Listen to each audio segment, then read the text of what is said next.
Halo, jumpa kembali. Kali ini saya akan bahas tentang kenaikan titik didih dan penurunan titik beku.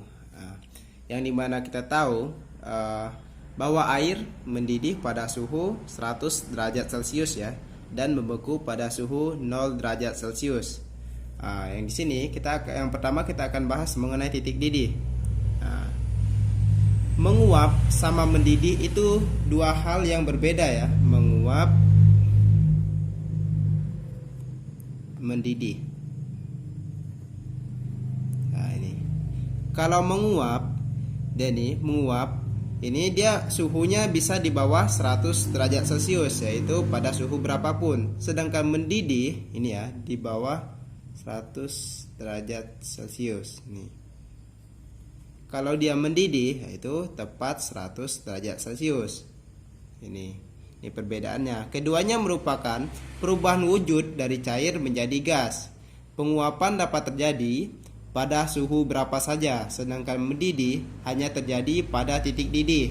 Yang dimana kita tahu bahwa air mempunyai titik didih 100 derajat Celcius. Nah, ini ya. Kemudian air dapat menguap pada suhu berapa saja dan tekanan uapnya akan meningkat seiring dengan kenaikan suhu.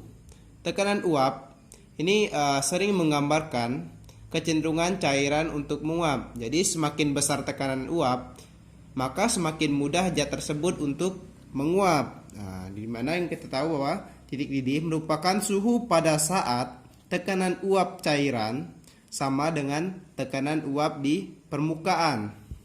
Nah, kalian tahu ya, apa itu cairan, apa itu permukaan. Nah, kalau cairan ya larutannya, sedangkan permukaan yaitu suhu yang berada di permukaan atau di sekitarnya. Ini ya.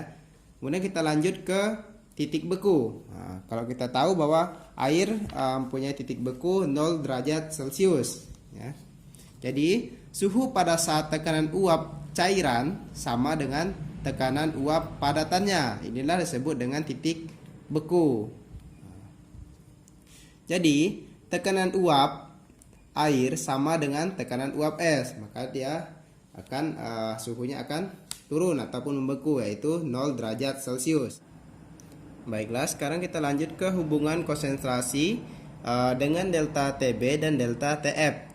Di sini hubungannya, kalau kita mencari delta TB ini kenaikan titik didih ya. Kalau delta TF penurunan titik beku. Jadi delta TB KB kali M.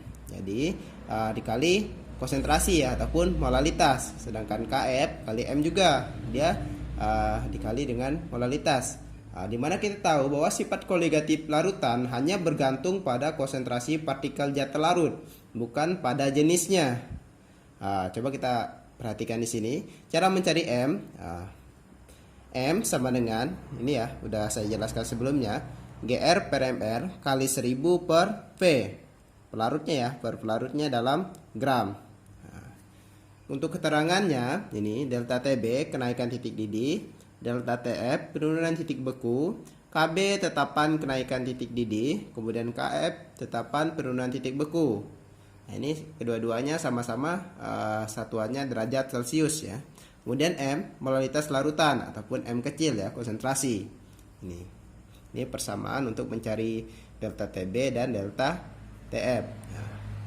Yaitu KB kali M, KF kali M. Jadi semuanya berhubungan sama konsentrasi ya, yaitu molalitas. Di sini saya punya contoh soal, perhatikan sini. Nah, ini contoh soalnya, diminta untuk menentukan titik didih dan titik beku larutan yang mengandung 8 gram glukosa, MR-nya 180 dalam 500 gram air. KB-nya udah ada tetapan ya. KB air itu 0,52 derajat Celcius dan KF air 1,86 derajat Celcius. Sekarang kita ke persamaannya. Sebelum kita ke persamaannya ya, kita cari yang pertama, yang ini dulu, yang A, titik didih ya, titik didih. Yang dimana kita tahu untuk menjadi titik didih sama dengan delta TB KB kali M. Nah, KB-nya berapa? KB airnya udah diketahui ya di sini 0,52 derajat Celcius. 0,52 derajat Celcius. M-nya kita cari. Ini karena belum diketahui M. Cara cari M tadi, M sama dengan GR per MR kali 1000 per pelarutnya ya, ataupun massa pelarutnya. Nih. Jadi 0,52 derajat Celcius kali ini gramnya tadi, gram zat larutnya 18 gram ya, 18 gram. Ini glukosa, zat larutnya glukosa 18 gram per mR-nya 180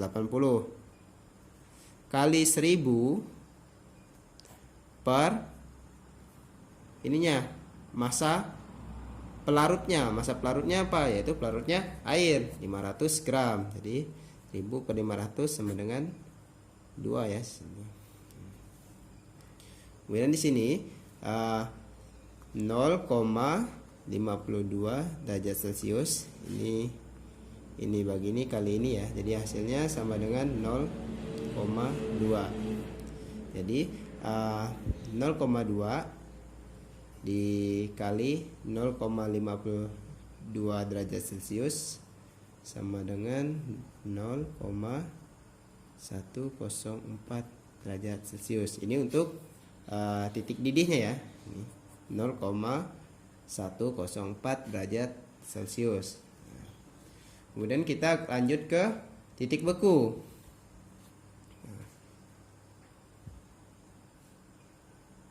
Jadi untuk mencari titik didih larutan, ini ada tambahan lagi ya. Sebelum kita lanjut ke titik beku, yaitu titik didih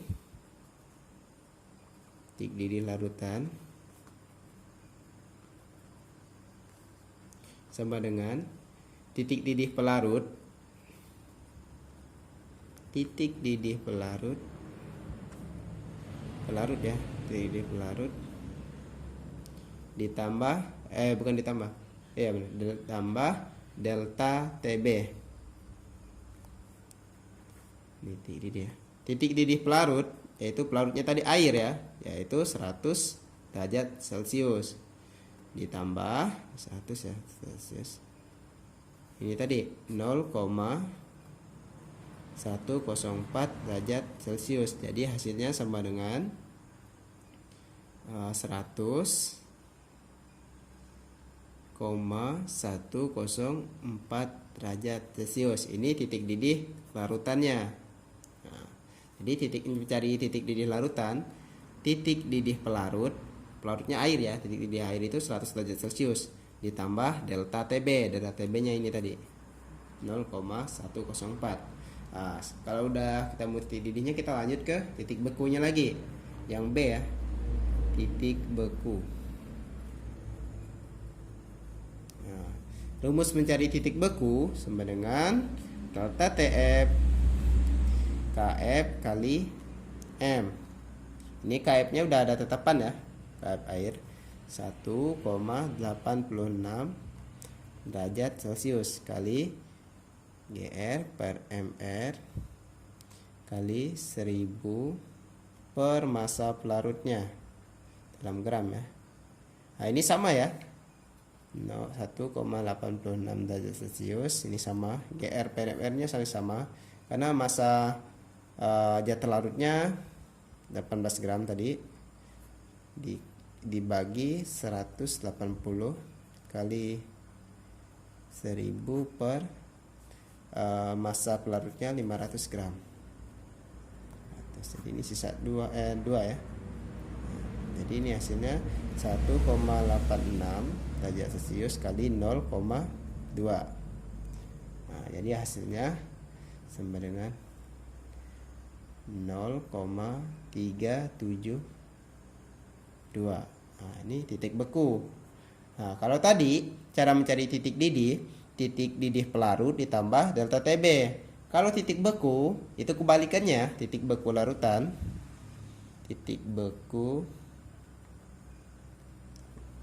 larutan. Nah, ini sama dengan titik didih pelarut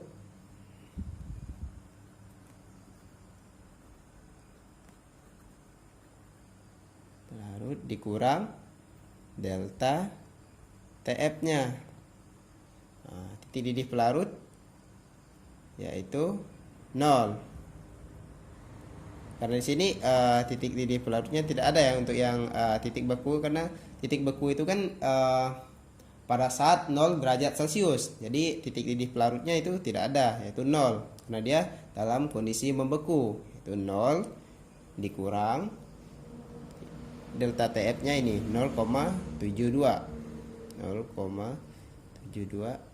derajat Celcius tadi ya, derajat Celcius. Jadi sama dengan 0 dikurang negatif 0,372 ya tadi, 372 derajat Celcius sama dengan negatif 0,372 derajat Celcius.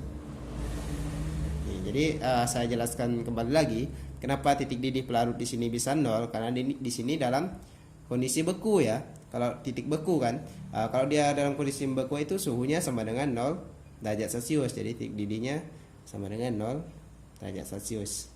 Ini dikurang 0,72 ya delta TF-nya tadi yang ini. Jadi hasilnya negatif 0,372 derajat Celcius. Ini ya.